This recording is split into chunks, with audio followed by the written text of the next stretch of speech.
What's up, my wizards? It's Dev from Better Mtg, your favorite Magic channel's favorite Magic channel, and we got some more of them hot Theros Beyond Death spoilers for you today. And we're kind of out of the weekend funk. We did get a couple of cool cards over the weekend, but not too much to write home about, right? So today we got back to that action, though. We got some like real serious gems today, some hot buttery rolls. But you know me, I'm gonna kind of start from the bottom, work my way up here with Dissonance Piper. This is a cool card, though. This is just 2 mana, 1 and a black for a 2/1 zombie satyr, sweet creature type. And when it dies, you create a 0/1 goat, a white goat creature token. So I guess we're really doing goats now. It's like the second card in this set and the third card in like 3 sets that creates goats. So that's something that we're just doing now. So I guess that's cool. But I do like this as sort of a Doom Traveler, Doom Dissenter, one of those kind of cards.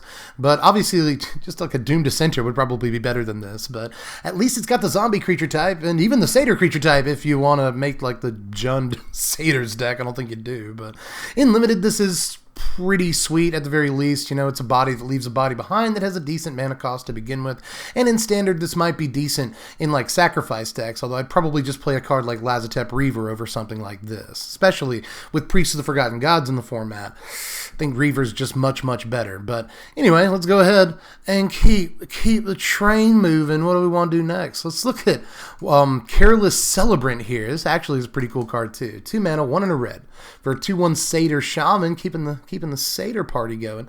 And when Careless Celebrant dies, it deals 2 damage to target creature or planeswalker an opponent controls. Something else that could be good in like an aristocracy type standard deck, but I'm pretty sure there's just like too much action in the 2-drop slot already to really consider this. But it is pretty sweet, you know. Pair this with like Mayhem Devil damage or something, plus Judith damage, for instance, and suddenly you can take out like really big creatures when it dies, and sacrificing it's pretty sweet. I wish that it could just like hit face, but it's still pretty cool. I'm not really sure that it does much in standard though, because again, the decks that might want to play it are already, you know, have this glut of 2-drops. They just got another sweet 2-drop the other day, the thing that whenever you sacrifice a permanent it grows. It's probably better for those decks than this thing. So again, probably just limited playable, but it is pretty sweet and limited because it's effectively removal on a body that, you know, your opponent doesn't want to swing into. It's just really, really cool. I think this will actually be a really, really sweet 2-drop in limited, but I'm not sure it goes past that. There's also Fateful End, moving on a little bit, another red card. This is just, I guess, Jaya's Greeting, but it costs an extra mana.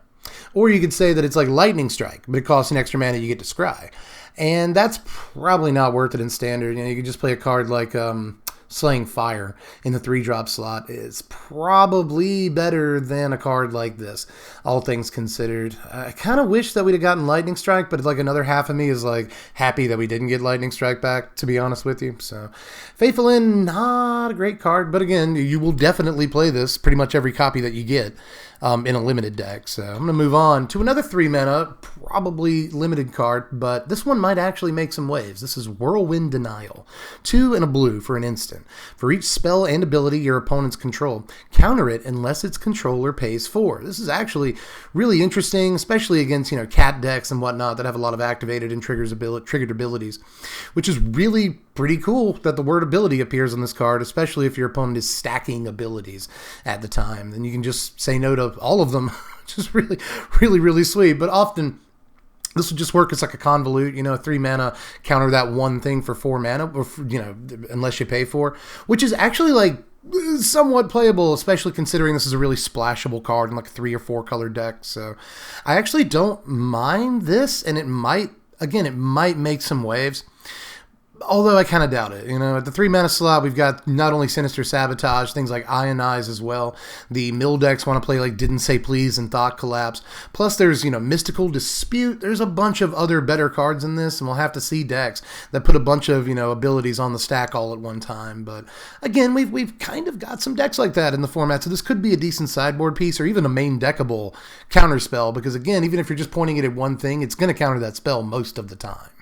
Now from here, it becomes a little bit difficult to discern like what the next worst or next best card, I guess, is, because this is where we kind of take a step up in playability, but there's still kind of, you know, a tier here between what I think are the decent cards from today and what I think are the best cards. So let's move on to Renata Called to the Hunt. This is 4 mana, 2 and 2 green for a star 3 legendary enchantment creature demigod. Renata's power is equal to your devotion to green, and each other creature you control enters the battlefield with an additional +1/+1 counter on it. So Renata, first of all, one of the guys that I grew up playing Magic with, like one of my best friends from the time I was like 11 to 21, that a 10-year period. Probably one of the people most formative to my Magic education. His mom's name is Renata, so I immediately showed this to him on Facebook, like, hey, your mom got a card. So that's probably the coolest thing about this card to me. I guess it's always a 2/3, which is pretty sweet. And if you have like even like a Yorvo out or something like that, and suddenly it's a 5/3, which is fairly sweet, especially considering they curve into one another. But again, I kind of balk at these devotion-based, this is obviously a cycle, this devotion-based cycle of legendary uncommon enchantment creatures, all these demigods, that have a star for the power and then a set amount of toughness. I would much rather have a set amount of power in a lot of situations, because this can always be killed by like a whole bunch of different removal, and you can't swing it into a lot of different board states, which I'm kind of wary of. So I'm not sure how much I like this card for competitive play. But each other creature you control enters the battlefield with a +1/+1 counter on it. You kind of get the part of the Great Hinges text, and that is actually really intriguing, especially if you can keep Renata out for a couple of turns. And, you can make tokens. It doesn't say non-token or anything, so if you make multiple tokens, suddenly they're all getting +1/+1 counters. I can see going wide with this actually being pretty sweet, but again, I'm not too sure that it slots into anything in Standard, just because I've said this before. 4 mana, 2 and 2 green even, is such a contested mana cost in Standard right now that there's like 4 cards that are way better than this, and you'd slot in immediately before you actually got to this. So really sweet limited card. Not sure how Standard playable it actually is. So let's move on to Annex, Hardened in the Forge. This is 3 mana, 1 and 2 red for a star 3 legendary enchantment creature demigod, and its power is equal to your devotion to red. But I think this text box is pretty cool from here on out. Whenever Annex or another non-token creature you control dies, create a 1/1 red satyr creature token with this creature can't block. Now, if the creature that died had a power of 4 or greater, you create 2 of these tokens instead. Now, there are some problems. I don't like that the tokens can't block. That's kind of lame. And this ability isn't quite as good as you might think it is, because if you have like a creature with 1 red pip in its casting cost, and it dies, you get a token, but you're not actually putting any more power onto the battlefield because Annex lost a power, right? So I'm not, and if you lose a creature with 2 or 3 red pips, God forbid, then suddenly, you might get, again, you might get 1 creature, but like Annex just lost 2 or 3 power. That's bad. So again, I'm not a huge fan. You could make an argument for this in like, again, the sacrifice decks. But I'd make the same point that I made about 2 drops. A 3-drop slot is so heavily contested in that deck between Mayhem Devil and Judith, which often doesn't even make the cut, plus Midnight Reaper, which almost always makes the cut, so, and Murderous Rider as well. So a lot of these, red-black or Juns or even the green-black sacrifice decks just have a glut of playable 3-drops, and I'm not sure that this actually ends up, making the cut. I think the floor on this is a lot lower. Especially considering like the devotion to red thing kind of sucks in the red-black sacrifice decks, because I'm not sure how much devotion to red you're actually making. But the ability to create tokens when your creatures die is pretty sweet. So it's it's hard to evaluate this card, but I'm pretty sure the floor is like really, really low on this thing. But that said, replacing creatures that die with more creatures is always sweet. But if your creatures are dying, you might be falling behind in the game, and the creatures that you're getting don't actually really help you catch back up because they can't block, and they don't attack very well either. So again, I'm a little bit wary of the card. I think the text box is cool, but there's a lot of restrictions on it. So let's move on to Mantle of the Wolf, which is, this is a sweet aura right here. This is 3 and a green for an aura. Enchanted creature gets +4/+4. And when Mantle of the Wolf is put into a graveyard from the battlefield, you create 2 green wolf creature tokens. So that's actually pretty sweet. We just looked at Siona over the weekend, my favorite card of the weekend. I had a lot to say about that card. I was wrong about Bound by Moonsilver. I want to go ahead and apologize for that. You can only do that once per turn, but still. With Siona, I could see this being the thing that you want to hit with that 7-card dig, and then you play Mantle on her next turn. That's a little wobbly because like they might, blow you out by removing Siona in response.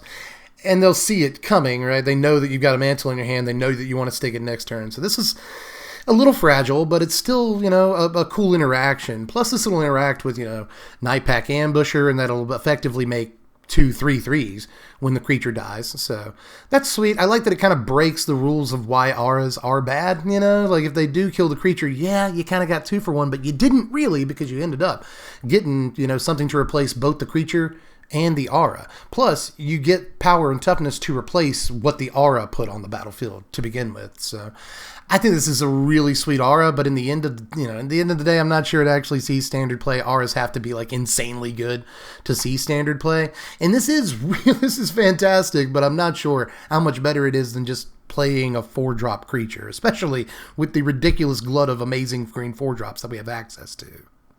Let's move on to a Simic legendary uncommon here. This is Utopia, the Twice Favored. 1, a green and a blue for a 2/2 legendary human wizard with Constellation. And whenever an enchantment enters the battlefield under your control, you put a +1/+1 counter on target creature, and that creature gains flying until end of turn. So it kind of reminds me of like a Grumgully Hadana's Climb mashup, and those are cards that I like, but also cards that never really have gotten their due in standard, at least not yet in terms of Grumgully. So, but it does kind of remind me of Grumgully, especially if you're playing with nothing but like enchantment creatures apart from this. Turn 4 enchantment creature, and you just put a +1/+1 counter on that creature and it gains flying. Or you make your 2-drop gain flying or something. That seems like it would be pretty good. This is a decent way of like breaking stalemates in a Simic deck. And I don't think that it actually sees a lot of standard play, but it might be really cool as a commander, as a brawl commander especially, but even as, a backup to other enchantment-based commanders. We just saw them put out like a Bant enchantment stack in the commander product last year. So this could slot into there really, really nicely. And I think that's probably what its role mainly is as a, enchantment commander, either in and of itself or as a support card for other enchantment commanders. But it might be at least cool to sort of experiment with in standard, because I really like the ability to break stalemates by giving creatures flying. So I like it, but I'm not sure if it's truly playable enough. All right, I had to take a break there to figure out which one I wanted to talk about next, because now it's getting really difficult to determine like a good order for the video. But let's move on to Gravebreaker Lamia here. This is 5 mana, 4 and a black for a 4/4 enchantment creature, Snake Lamia, with lifelink. And when it ETBs, you may search your library for a card and put it into your graveyard. And spells from your graveyard cost 1 less to cast. I really haven't seen too many people talk about this, honestly, but I really like this card. Kind of a lot, It's... When compared to a card like, say, Cavalier of Night, I think the Cavalier probably ends up seeing more play at the end of the day because comparable mana cost, but Cavalier of Night gets you more black pips towards Devotion, and there's obviously going to be a black Devotion deck now that Gary is reprinted, but it's still, a 4/4 lifelink, not quite the same stats, but very comparable. Now, when it comes to effectively tutoring for a card and putting it into your yard, there are going to be some decks where this effectively just says, draw a card. It's actually better than draw a card when it enters the battlefield. It's kind of a demonic tutor when it ETBs on a 4/4 lifelinking body. And that's so good. That is really, really good. And I haven't even really talked about the spells from your graveyard cost 1 less to cast. That does affect, escape costs and whatnot, but also a bunch of other stuff, and a flashback and whatnot. So, I actually think this card is sweet. It's definitely, priced out of, play in older formats that do have mechanics like flashback. I don't think Modern plays this because it just costs so freaking much to get out in the first place. But maybe if you reanimate this on like turn 2 or 3, you set yourself up for a good turn 3 or 4 play. So I could see worlds where this is actually Modern playable, because you might be able to just disregard the casting cost in some sort of reanimator build. So maybe, possibly, but I'm looking at this for standard, where again, if you reanimate this first on turn 3 or 4 somehow, usually on turn 4, then you're going to set yourself up for another incredible reanimation play and probably a decent attack step in between, because you'll swing with this. So I think that there's a lot to this card, and I'm surprised I haven't seen more people talking about it yet. The next card I want to talk about is another black card. that I think is just better at face value, and that's Eaten Alive, which has freaking disturbing art. This is 4 mana, 3 and a black for an instant. Exile target creature or planeswalker. Look at the top card of your library. You may put that card into your graveyard. So it's effectively Surveil. It's effectively instant speed, splashable, kill a creature or planeswalker removal. Not just kill it, but exile it with a Surveil. And I think that's very good. This is another one that I think that people are slightly undervaluing. It's no Vraska's Contempt, but it is easier to play than Vraska's Contempt. You know, people tend to often undervalue Exile, and I think that that's a fool's errand, especially in the upcoming format where Escape is going to be a real thing you have to worry about. So, exiling is a hugely important clause. Remember too that there are gods. Indestructible gods in the upcoming format people are probably going to be doing stuff with, so Exile is a really important clause in this card. Plus, the fact that it kills planeswalkers at instant speed, you know, Nissa, that's really important.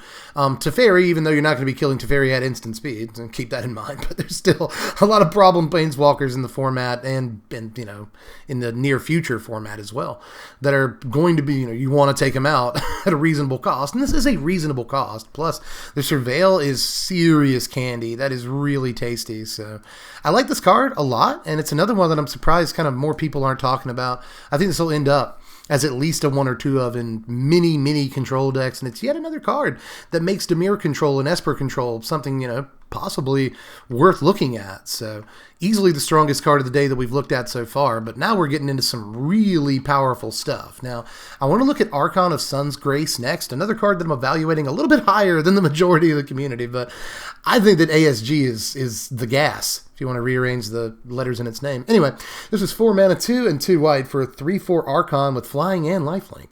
And Pegasus creatures you control have lifelink. Constellation, whenever an enchantment enters the battlefield under your control, create a 2/2 white Pegasus creature token with flying. That's so good. It's so good. It probably won't give you too much value the turn that it enters the battlefield, but what it will do is be a 3/4 flying lifelink. You know, I actually don't mind the stat line at all. I've played like Basilica Bellhaunt in a bunch of decks, and it's proven amazing. Now, it does have an ETB trigger, but still, this has an evasive body. Bellhaunt doesn't have that. It's got the same stat line, plus lifelink. So the first time that it blocks and survives, it's going to gain you the 3 life that Bellhaunt gains you. I know it's not like the most elegant of comparisons, but again, the stat line on Bellhaunt has been really good against aggro in the past, and this is going to gain you more than 3 life a lot of the time against a majority of aggro decks. Plus, it's going to block a bunch of stuff in like the mono red Cavalcade deck, you know, all those 1/1s that your opponent swings with. Once they get their Torbrand down, they start dealing 3 damage, right? Well, this will block all of them, survive, gain you 3 of that life back. I think that's a really important line against any of the mono red aggro decks, which I know aren't super powerful and played in terms of like the tournament meta right now, but if you're on the, you know, silver, gold, or even platinum tiers of Arena, you run into the mono red Cavalcade deck all the time, so Archon might actually be really interesting in the best of 1 meta, so keep that in mind. But still, I really love the stat line. I love flying and lifelink on this, and the fact that if you just get 1 turn with it, you play an enchantment, and suddenly you've got, you know, 5 power worth of stats off of this. All of it flies on 2 different bodies. All of it has lifelink too. So again, just playing 1 enchantment makes this card easily worth the 4 mana investment. But if you're able to play 2, 3 enchantments, suddenly you're filling your board with lifelinking flyers, and that's how you turn the corner, son. So I like this a lot, and I think that it's easy to undervalue it because of the way we value Magic cards. A lot of the time, it's just like, oh, how much value does it create when it enters the battlefield? And this really doesn't do much. This can just die to removal before it creates any value, but it's still something that needs to be dealt with, or you're going to, at the floor of things, just create a bunch of flying blockers, which is also kind of a headache for a lot of opponents. So big fan of Archon. I think it's a sweet card, and I want to try experimenting with it. I like it more than a lot of people like it. But let's move on to Soul Guide Lantern. This is a nasty card. This is just 1 mana for an artifact, and when it ETBs, you exile target card from a graveyard. If you tap it and sack it, you can exile each opponent's graveyard, and if you pay 1 and tap it, you can sacrifice Soul Guide Lantern to draw a card. So, woo! Like, they have been really pumping out the answers in this set, you know. They learned their lesson from Kaladesh and a couple of other sets, to be honest, and they've decided that they're going to print a bunch of answers into one set, and this is a disgusting answer right here, you know. Just the ETB trigger is enough to take down, you know, specific, you know, escape cards that you want to target with precision, but it's also going to be able to take out cats sometimes, you know. If they tap down their oven or something, you can just play Soul Guide Landry and get that cat out of their graveyard. There's a lot of cool stuff you can do with this just in terms of, you know, what you can do against the cat decks. But I will say that a lot of these answers that are working against escape cards in this set also work against the cat decks. Plus, like the black ley line that got reprinted in M20 might actually start seeing some more play, and that also kneecaps the cat decks. So I'm not sure that Cat Oven is really still a deck after all these answers get printed, because this answers it in a number of ways. And you can even pay 1 and tap it to sack it to draw a card if your opponent's graveyard isn't, like, you know, of note at the time. So I'm not sure like how main deckable it is, but this last ability makes it kind of main deckable, especially in decks that want to play a bunch of artifacts for whatever reason. So I actually think this is super powerful and might see play beyond standard just because of like all the utility this has on it, depending on what kind of graveyard centric deck you're playing. You know, sometimes you do want to pinpoint one card in your opponent's graveyard, but you don't need the first tap ability on this. You know, you can just take one card out of their graveyard that they need. And then you can tap it and sack it to draw a card. That's fine. So just a lot of flexibility on this thing. It's super low cost, and it kneecaps so many different strategies in the upcoming standard and even beyond that format. So huge fan of this uber elegant answer right here, and it definitely deserves to be here in the sort of latter half of the video while we're talking about really powerful cards. But let's move on to Thrix, the Sudden Storm. This thing is disgusting. 5 mana, 3 and 2 blue for a 4/5 legendary elemental giant. Sweet creature types. And you can flash it in, and it's got flying. Spells you cast with converted mana cost 5 or greater cost 1 less to cast and can't be countered. So sorry, you know, it seems like Simic Flash versus Simic Flash. Whoever gets Thrix down is going to resolve Nissa and win the game. It seems like that could happen. There are just so many cards. Oh my god, my Agent of Treachery can't be countered now. And it costs 6, so you can just like play this at the end of your opponent's turn 5, and then on turn 6 drop a land and play Agent, and it can't be countered. Oh my god. That sounds so awful. It sounds so annoying. So, oh my goodness. This genuine reaction to this is just maniacal laughter. Honestly, I can't help myself when talking about this card. It's just so insane. You can flash it in, everybody. You can flash it in to block a wide variety of stuff, including like Sphinx of Foresight, which might be really important. You can play this in Simic Flash, and again, it goes really well with your Nissa, and, you know, it might force Simic Flash, or not force, but let Simic Flash play a bunch of other high-cost creatures, you know, so if you're trying to get to, like, a big Planeswalker, like a Liliana or a Garruk, it turns all of your 6-mana Planeswalkers into 6-mana Chandras. They can't be countered, so that's just so hot. And if you're playing like Hydroid Crasises, they can't be countered after you get a Thrix down. It's just such a disgusting card. And honestly, a 5-mana 4/5 flash flying ain't half bad by itself, if I do say so myself. So this is a very standard playable card, in my opinion. Oh, and by the way, if you want to play like Azorius or Bant or Jeskai Giants, I'm not really sure which way you go. But, you know, if you want to play blue in your Giants deck, this doesn't die to Realmcloak Giant and makes Realmcloak Giant cost 1 less. So both halves of Realmcloak Giant, it's just so disgusting. It's a silly Magic card that works so well with so much that we're already doing in Standard that I don't see a world where it doesn't see play. But next, let's look at a card that pairs really well with it. Here's Kiora Best the Sea God, the Professor's preview this time around. And they gave him a pretty decent one. This is 5 and 2 blue for a Saga. In Chapter 1, you create an 8/8 blue Kraken creature token with hexproof, whoops. And in Chapter 2, you tap all non-land permanents that target opponent controls. They don't untap during their controller's next untap step. And then on Chapter 3, you gain control of target a permanent an opponent controls, and you conveniently untap it, because all their other stuff is tapped. That's really, really neat.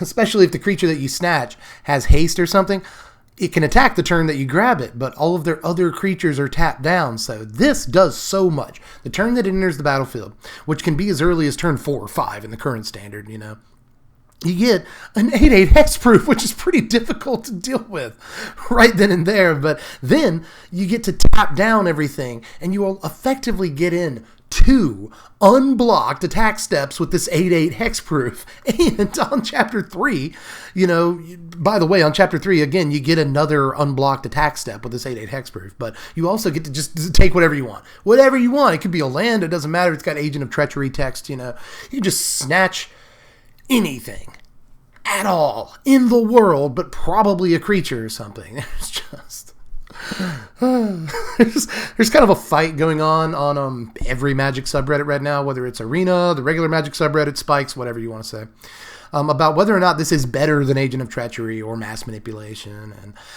it's really a tough call. Honestly, I don't want to definitively say that it's better than Agent, because Agent is probably better. It's hard to say. But this does so much more than Agent. It doesn't let you grab something right away, and grabbing something right away is the most powerful part of Agent, obviously. But in the meantime, it creates a giant creature that must be dealt with, but is also hard to deal with outside of chump blocking. The second chapter makes your opponent not only susceptible to your own attacks, but it also just takes the heat off of you for a couple of turns. Your opponent can't attack effectively it's really good, and then just being able to steal something eventually is also insane, because it'll influence the way your opponent plays for those 2 turns.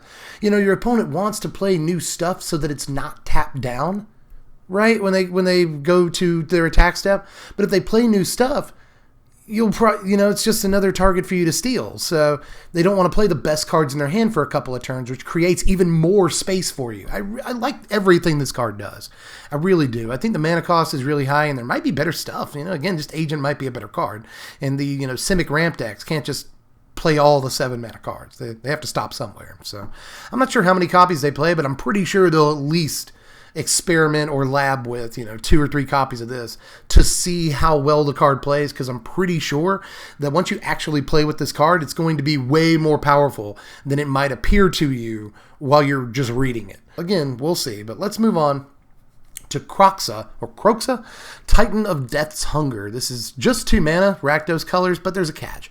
It's a 6/6 legendary elder giant, so the Titans are going to be giants. That's important again for a Realm Cloak giant. But when it ETBs, you sacrifice it unless it escaped. That's why it only costs 2 mana. So if you cast it for 2 mana at sorcery speed, you won't get it on the battlefield, but you'll get this ability. When it enters the battlefield or attacks, each opponent discards a card. Then each opponent who didn't discard a non-land card this way loses 3 life. But if you escape it out of your graveyard, it only costs 2 black and 2 red, and you exile 5 other cards from your graveyards. So for the low cost of 4 mana and 5 cards from your yard, you get a 6/6 with an unbelievable ETB trigger. Don't make the mistake, though, of thinking that you can reanimate this with a Bond of Revival and get the trigger twice in a row, because again, if it didn't escape, you have to sacrifice it immediately. So don't think that, like I once did. In any case, honestly, the escape cost on this is relatively low for such a huge creature with an impactful ETB trigger that you've assumedly already gotten once that game. On turn 2, you can make your opponent discard a card, and you're not making them discard, gas, but you're definitely incentivizing them to discard a non-land. So really, really sweet on that end. But then when you escape it, you get that again, and then when it attacks, you get it again. So it seems really, really decent against control decks in the format, because even if you don't get the creature the first time you play it, you still get to make them discard something, and then you can just pop it out of your graveyard maybe multiple times a game, possibly, to get gas out of your opponent's hand. So huge fan of Croaks, but we'll actually see about this. I'm not sure that this actually has a home, which is probably the only thing that turns me off to it. So we'll see if Grixis decks want something like this to fight other control kind of decks, or if it's just a Grixis mid-range decks that want something like this. But again, I'm not too sure about it. I think the text box is incredibly powerful, but when it comes to finding a home, that's a different story. So let's move on to another Titan. This one, I think, does have multiple homes and is probably the best card of the day, even if it's not the one I'm talking about last. Now, this is I don't know, Titan of Nature's Wrath. 3 mana, 1 a green and a blue for a 6/6 legendary elder giant, and when it ETBs, you sacrifice it unless it escaped. And when it ETBs or attacks, you gain 3 life and draw a card. Then you may put a land card from your hand onto the battlefield. You can escape it for 2 green and 2 blue and exile 5 other cards from your yard. So that apparently is going to be the standard cost for escaping these Titans is, double colors of whatever 2 color combination they are plus 5 cards from your yard. This is also crazy. Again, 4 mana and 5 cards is not too much to ask for a 6/6 with this insane of an ETB trigger. And 3 mana isn't much to ask for effectively a sorcery speed spell that does the same thing. If you didn't get Risen Reef on turn 3, this is a great replacement for Risen Reef because it's going to gain you a little bit of life, draw you that card just like Risen Reef would, and then you can ramp a little bit. You get ramp and card draw. Risen Reef doesn't even do that. It's kind of like a super growth spiral at sorcery speed that eventually becomes a 6/6 and does it again, and then attacks and does it again. That's so crazy. Like, I have the inclination to call this the best card we've seen so far all spoiler season. I think it might actually get that honorific, that designation, because good God, like, I will say there's one thing I don't love about it. On turn 3, is that it doesn't necessarily affect the board, especially if you don't have a land or draw a land. It doesn't affect the board. Okay, you still fight aggro a little bit by gaining a life. You draw the card, that's the best part about the card. And then the ramp, again, if you get it, is just mind-blowing.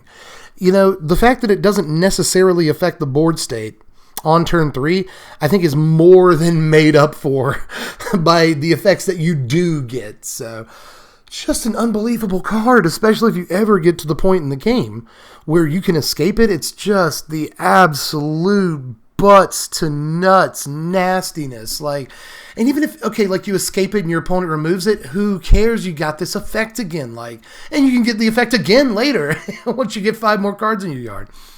Like, imagine games where you cast this more than twice out of your graveyard. Like, God.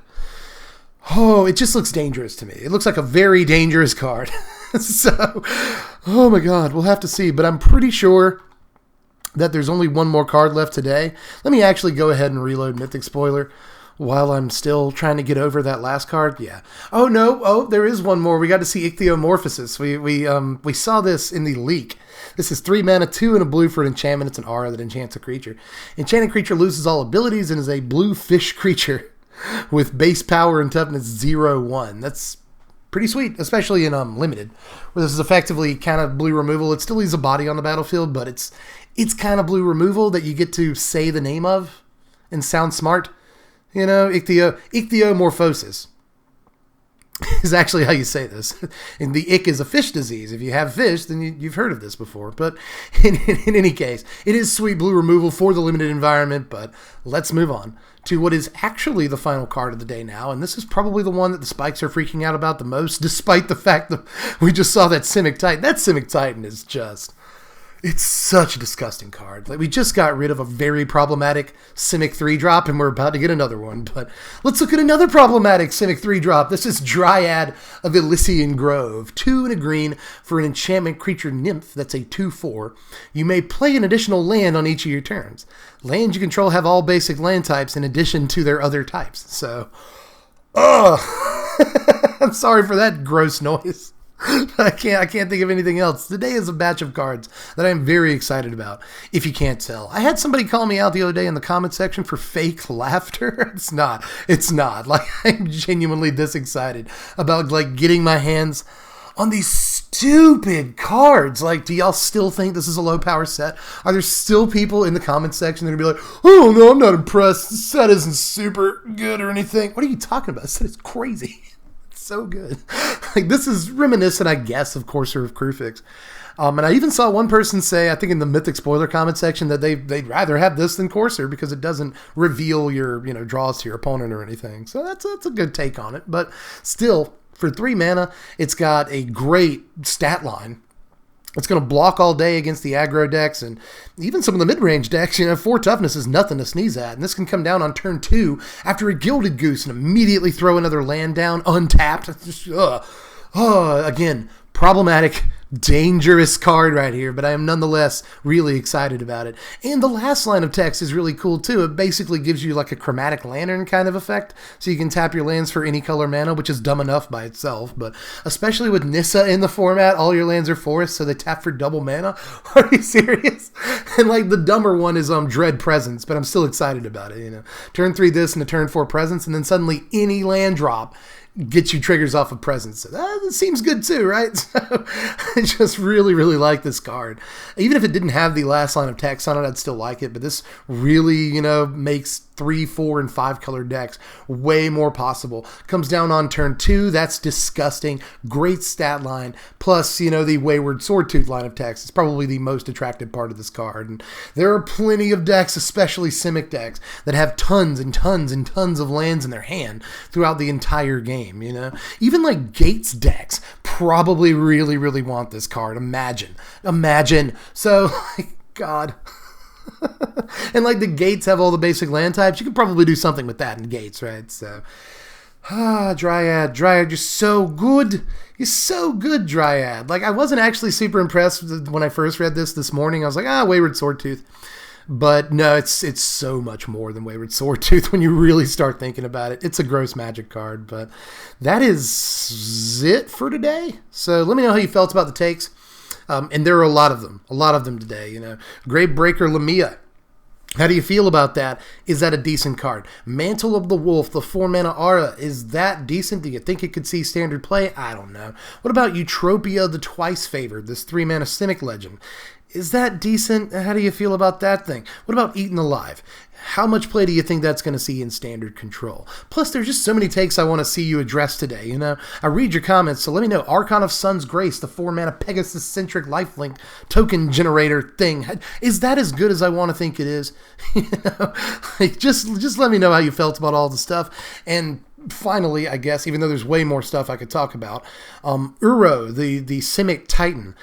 Is that as dangerous as I'm kind of making it out to be? I think it is. I really think I'm very nervous about that card. But let me know how you feel and do all the YouTube stuff on your way out. Make sure you like the video. Subscribe to the channel if you haven't done it yet. Hit the bell for the notifications so you know when I put stuff out and you'll get more spoiler content. You really want to do that right about now because I put my exclusive spoiler out tomorrow. And all I can say, I won't say anything about the function of the card. All I can say is that this is the best spoiler card, the best preview card that I've gotten in like multiple seasons. So you definitely want, I'm excited about it. You want to be here for that. So hit the bell for the notifications, subscribe, do all that stuff. Go to TCG Player to get a price guide on all this stuff. They've got pretty much all of these singles on pre-order, but you can still order sealed product at well below what would be MSRP if Wizards hadn't eliminated MSRP. But still, you can get boxes on pre-order for under $100 right now, which is always a hell of a deal. So check out the link in the description and go to the Patreon, patreon.com/SBMTG, or again, hit the link in the description if you're lazy. And just go over there, pitch $1 into the pot, and I'll let you vote on what decks you want to see first in Theros Beyond Death Standard Season. So, and there's a lot of other reasons to join. It's just if you want to support your dude. You know, we all took a pay cut recently, and we did. It's confirmed. So if you want to keep the channel alive, please go to the Patreon. I ain't too proud to beg. I'll get on my knees for you. Just go to the Patreon, throw $1 in the pot. It'll help me out more than you can possibly imagine. But let me know how you felt about all the stuff, and I will catch you cats later. I'm Dev from the Place. Thanks for watching, my wizards. Spread love and be kind.